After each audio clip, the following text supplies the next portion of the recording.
You're listening to Soap Dirt, the latest in television entertainment news.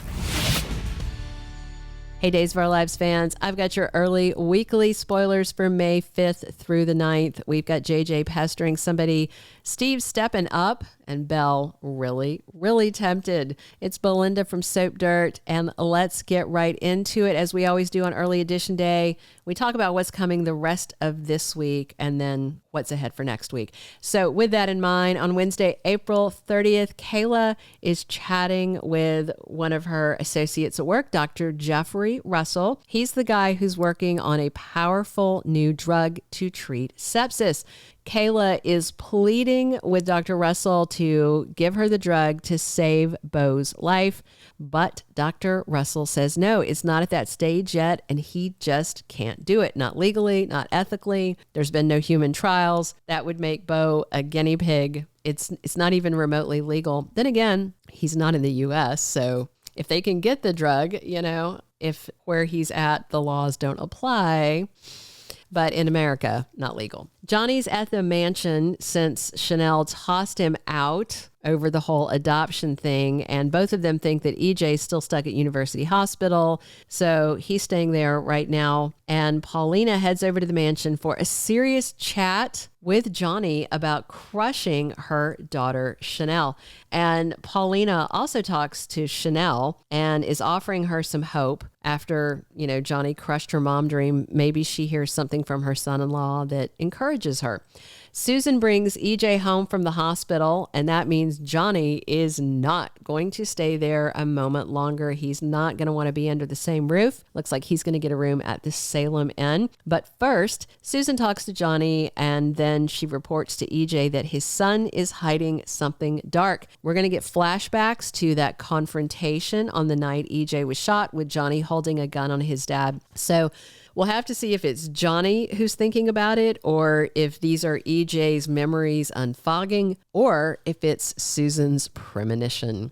And when EJ tries to reason with Johnny, his son's going to blow up and tell EJ he's dead to him and then walk out without a backwards glance. Kat surprises Chad when he runs into her and Felicity in the town square. Chad's given Felicity a high five for her big wins at the school competition. And Kat and Felicity also run into Chanel, and Kat is so thankful for Chanel's support of her little sister Felicity at the medal ceremony. Meanwhile, Leo accuses Gabi of something, maybe about the EJ shooting, maybe about something else entirely. These two are not fans of each other. Thursday, May 1st, we've got Stephanie and Kayla discussing a secret. It may be about the book that Stephanie is writing on the sly. And Alex finds Stephanie's manuscript she's working on. So is this a romance novel? Leo makes a suggestion to Javi, and Philip is arguing with Gabi. Now, we've seen that basically Xander's hands are tied. He cannot fire Philip, so he's still his co-CEO, but I also doubt that Philip would rock the boat to help Gabi at all. I mean, why would he?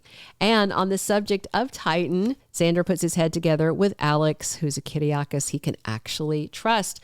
Over at the pub, Steve listens as Shawn proposes that they steal the sepsis drug that can save Bo's life. And Steve is going to be in. He's not going to let Bo die if there's anything that he can do about it. Then on Friday, May 2nd, we've got Amy Choi irritating her daughter, Sophia. And it could be that her mom is back to saying, well, if there's no adoption, then you and Tate are going to have to raise this baby, which of course puts the kibosh on all of Sophia's college plans, Tate's plans, everything.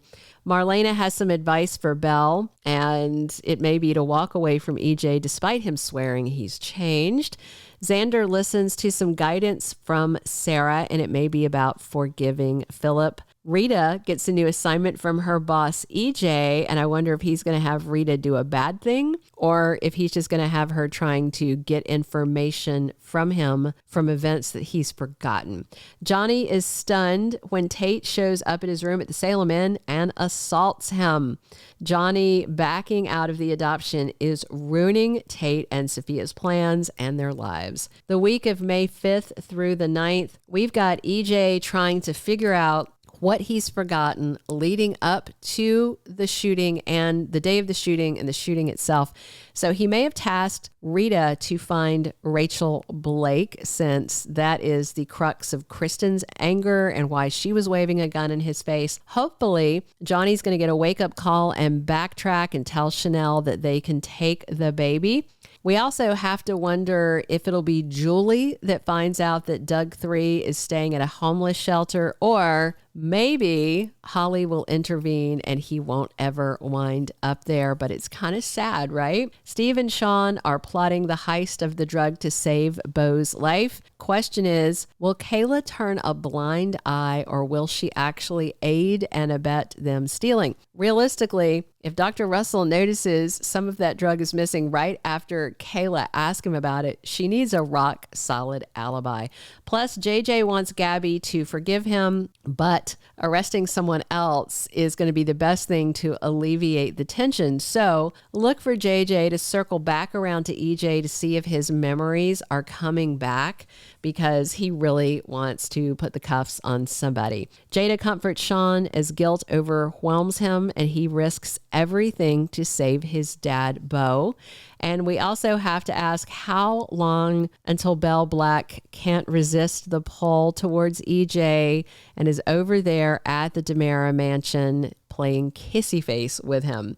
Sarah, of course, decided not to come clean, so the stage is set for Xander to find out and explode at her. And look for more action on the John Black storyline soon. Andrew Donovan is out looking for answers. He is going to find them, and it's clearly not going to be good news. It's just a few weeks now until Bo and Hope are back in Salem. So in terms of good news versus bad news, looks like the heist works and Bo wakes up. We'll see how that goes.